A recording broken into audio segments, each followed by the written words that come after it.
Hello, Patreon friends. Thanks for being here. As I promised, I am here to give you a little tour of my new, freshly organized, new drawer, new pegboard studio. So here we go. So we'll start here with my sewing table that has finally been unearthed. I think I might actually do some mending now. I've been avoiding.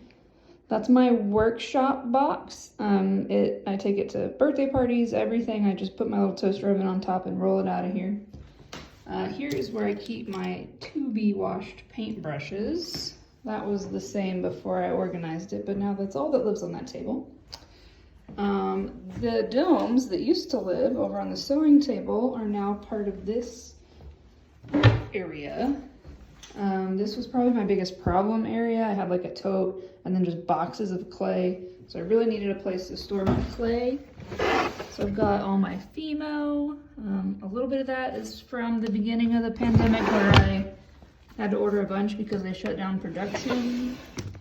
Then I've got kind of my oddball clays, my cos clay, the original cos clay that I'll probably never use because it's so crispy. And then my Fimo effect stuff, so glow in the dark and translucent.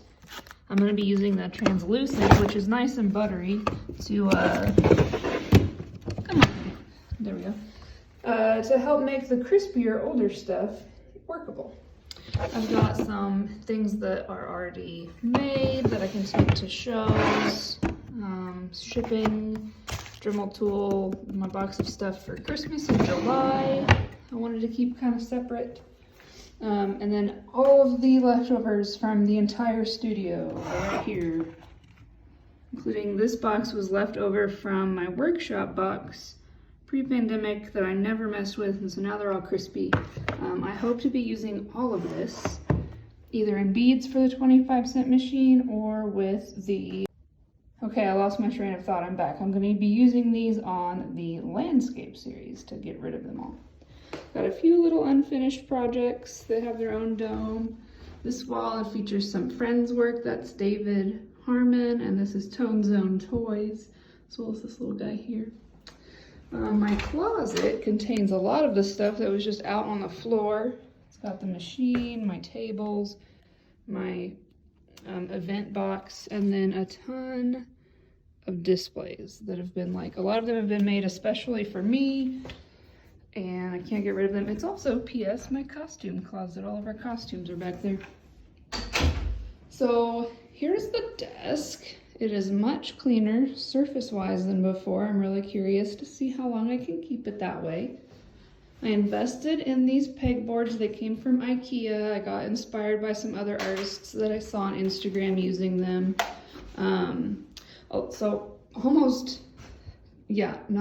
All of this stuff was on the desktop before. So these are, my acrylic paints, liquid clays, a clay softener, and then my mold making material, as well as some glues. Those were all down here.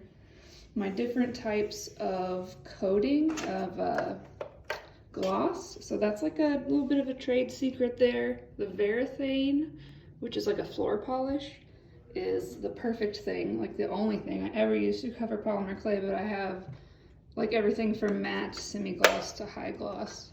These little glass things I use for when I smush canes to try to keep the butts nice and flat. We've got cornstarch that I use all the time, my stamp, my sanitizer gnome, which I've decided to keep for myself, a couple different glitters, an old poplar from Futurama. Then we have these little drawers. These two are all stamps that I use for different things. These are like leftover bits. I have Tulsa flag things, sprinkles, they're already baked, these things. Here's some glitters, safely kept away from everyone else. Some frostings, which as I start doing more food stuff, I'll have more of. And these are just little water cups for when I paint. And here we have some tiny things that I keep for myself. That blue dome is from, it's the first one of a series, I think it was 2015 that I did a bunch of those for Joe at the Blue Dome. Here is my tripod, some stuff I have to give Woody books, some random stuff. These are inking pens and writing pens of different types. We've got fancy Prismacolor markers, paint markers. These are little stamps, cut out shapes. And then these two here are all my clay tools. These are ones that I use like on a daily basis. They're gonna stay on the table. These are ones that I use a lot less, but still want around. Those little guys. All of my tiles are collected together. These drawers I'm still gonna use. I kind of group them by color, so I've got like browns and blacks. You know, starting up here, I got reds and pinks and orange and yellow and so on. It's not the prettiest system, but I'm keeping it because I like it. I don't tend to wash out my paintbrushes that I use for my pastels. I just find one that the color matches. So these are my pastel brushes, and these are my clean brushes. Got a few little projects that I'm like working on or need to do something to. These little drawers took the place of a ton of little plastic, like compartmentalized things. I had like 4 of them that had all this stuff in it, so that was really nice to get organized. Got my pastels, my little roller, a few more tiles. Those are my like paint palette tiles. These are some clay colors that are mixed for specific things that are separate from the drawer. Got my Lucy clay machine and my Lucy slicer and my Never Need. There's a cute little name in there.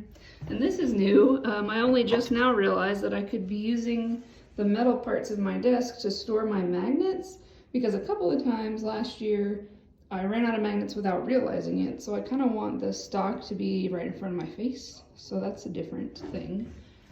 Here's some things that I either keep for myself or I need to fix these little glue whales for some reason or another. This is my everyday toaster oven. This is my larger items or working really hard doing multiple batches at once toaster oven.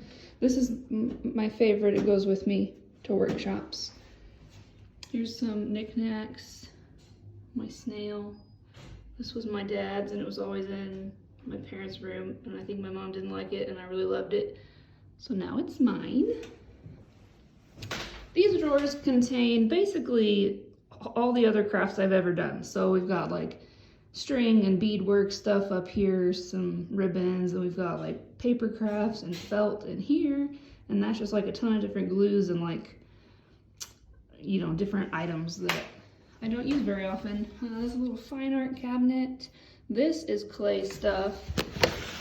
I do use this. I've got some back stock of pins and postcards. These and this bag down here are all a bunch of molds. Little UV light thing. So not like a ton of rhyme and reason to the storage, but at least it's all put away now. And this is where I keep my acrylic paint. Those are all rags that I use. You know, I considered doing a different setup for this, but this hat box has worked for me for years. And I just like that it's just like easily accessible, but not on display. So keeping that. Here's a bunch of tiles, big tiles that I use. Some bottles that don't really fit in there. This is actually bathroom stuff that has to live in here out of necessity. I thought about taking it out for my little reveal video, but you know what? It's reality, it's fine. Here's my magnet board, which hides my shipping shelf, which is not pretty. You know, I've got all kinds of little boxes, bags. I've actually finally run out of bubble wrap from other shipping things. Got my extra coloring books and some little magnetic hooks back here for my bolos. So there's not really any way to make that shelf look nice, so I just decided that hiding it was an easier solution. Got my collection of state capitol protest posters. I like them, they're sentimental. This is from Rainbow Girl, my mentor when I was young and now my peer as a teaching artist. Just a little wall of tiny things that I love. Shout out to patron Kendall for making me this beautiful cross stitch of my logo.